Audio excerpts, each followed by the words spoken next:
What's up, fight fans? This is Kurt DeVille with Counterpunched Boxing News, and I have some new news concerning Gervonta Tank Davis, Mario Barrios. The pay-per-view numbers are in, and let's talk about it.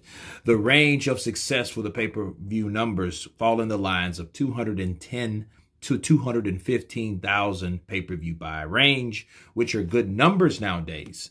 Davis now 26 has a long way to be a force where he can be a pay-per-view star on the same platform or level as someone like Floyd Mayweather, you know, and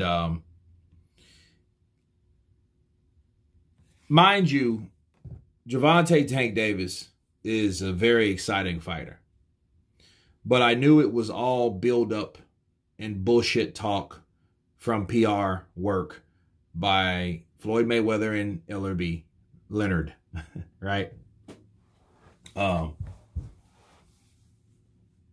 Because if you heard LRB talk, he talked as though that none of these guys that are with him, his peers, his rivals, the other undefeated guys in that same weight range, they couldn't talk Tank because Tank was in a league of his own. Tank was this so successful. He was this, he was that. He's a very talented guy, has very good power for his size. You know what I mean? He reminds me of an ant, you know, but, you know, knocking out a middleweight. You know, he was like 160 pounds, knocked out a middleweight. So I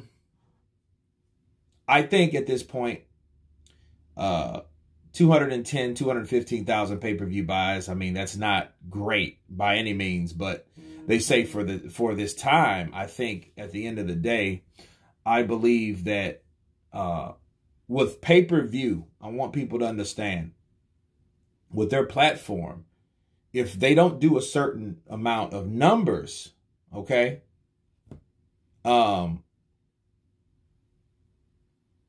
they have to make a certain amount for pay-per-view in order for them to get an upside to it.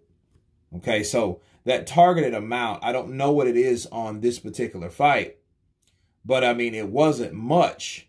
Okay, they really just end up with their guarantee if it flops. In this case, it was a flop.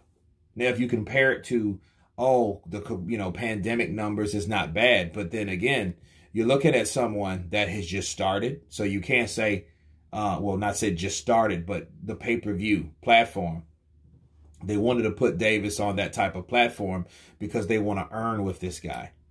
But understand, he's not going to do that without some other dancing partner. Like I was saying, he needs a dancing partner, whether it's Haney, whether it's Garcia, which I'm going to get to in a second, whether it's Teofimo Lopez or Lomachenko himself, the legend, the Matrix, right? He has to fight these guys. He will never get those numbers up unless someone bites the bullet. Now, coming back to Ryan Garcia, Leonard Ellerbe mentioned Ryan Garcia earlier.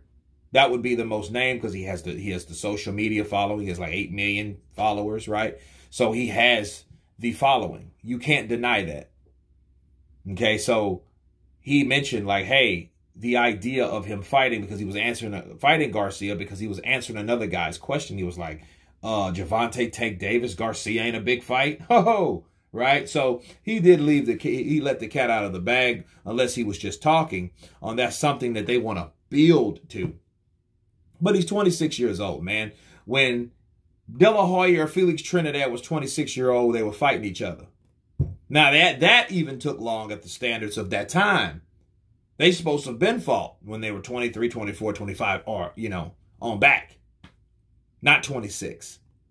Gervonta Tank Davis is 26. It's time for them to stop messing around, stop dicking around with this guy and let him fight these guys because that's the only way he's going to get respect. It's the only way he's going to bring appeal until someone else comes up that they consider real. Bars. So I think at the end of the day, with Gervonta Tank Davis, those numbers will come up if he starts fighting some competition. And if that competition happens to be Ryan Garcia, I bet you those numbers would double, if not triple, because of who he's fighting. It all comes back to who you're fighting. You can market someone all day long, but if you mess around and keep that guy fighting certain guys that you're handpicking each and every time, when he does move up, he's going to be what we call mimado, okay? Spoiled. And then he won't be adjusted or conditioned for that type of fight. And then he'll have a big adversity difference because he's used to doing certain things and getting these guys out of there. And I'm not calling Mario Barrios a pick'em fight, but it was a pick'em fight. It was an experimental fight, but it was a pick'em fight. They picked him nonetheless. You pick a WBA regular champion, and then you claim you don't know who Josh Taylor is, which is the undisputed champion in the weight class. He has every belt there. I mean, every real belt there. And yet you don't know who he is. Yeah, way to go, Leonard. But he knows. But anyway, I digress on that. But no, the numbers aren't bad. If you compare it to someone like Terrence Crawford did 150,000. So he did better than him.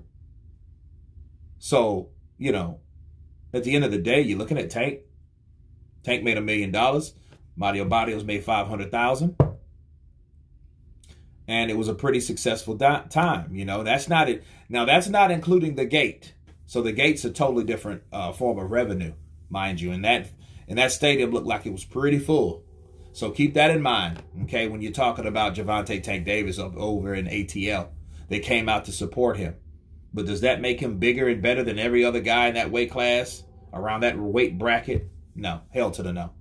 That means he needs to fight him. And I think, honestly, that's why Leonard Ellaby now considered, okay, we only did this amount, so we do need to bring someone in to have as Gervonta Tank Davis's enemy, competitor, rival, someone that is better. And I think Ryan Garcia is a perfect pick. However, I'll say this in closing. I think that Leonard Ellaby, if these numbers were 500,000-600,000, he wouldn't have mentioned Ryan Garcia at all, because I think before the fight he had his mind in the clouds and expectations for him, you know, for Gervonta Tank Davis. And he, you know, and then that goes, if you're already selling with a guy by fighting people we really don't know, why fight the people that we do? And I think because of these numbers come out, then the idea like, oh, it hit him. Like, okay, yeah, we do need to bring somebody in to improve these numbers, just like everything. You can't skip steps when it comes to success, people. If they want Gervonta Tank Davis to be successful, they have to get his ass in there with someone. Pardon my French. But anyway, you guys tell me what you think of Gervonta Tank Davis's Mario Barrios pay-per-view numbers. Tell me what you think. Please subscribe. And you guys been Counterpunched. Peace.